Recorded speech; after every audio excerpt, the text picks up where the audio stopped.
নমস্কার বন্ধুরা। আচ্ছা, আজকে আমি তোমাদেরকে কতগুলো যোগের কথা বলবো, মানে চন্দ্রমার সাথে থাকলে নেগেটিভ যোগ আর কি। চন্দ্রমার তো শুভ যোগ আছে, অশুভ যোগ আছে। তো কি কি গ্রহের সাথে কম্বিনেশন হলে চন্দ্রমার নেগেটিভ যোগ হয়।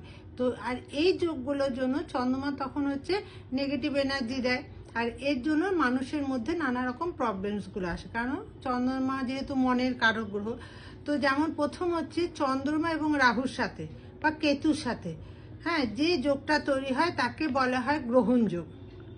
চন্দ্রমার সাথে রাহু এবং কেতুর যে যোগটা তৈরি হয় তাকে বলে গ্রহণ যোগ। আর চন্দ্রমার সাথে শনি যুক্ত হলে তখন তৈরি হয় বিষ যোগ বা পুনর্ফু যোগ।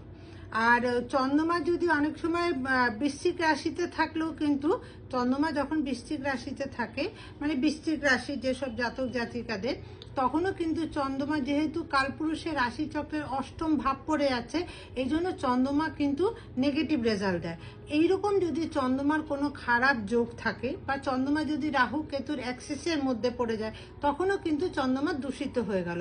এইরকম যদি চন্দ্রমা নেগেটিভ এনার্জি দেয় বা তোমাদের মনের মধ্যে নানা রকম অশুভ চিন্তা শক্তি বা ডিপ্রেশন বা নানা রকম অশুভ ভাবনা যদি আসে, তাহলে কিন্তু অতি অবশ্যই তোমরা ভগবান ভোলেনাথের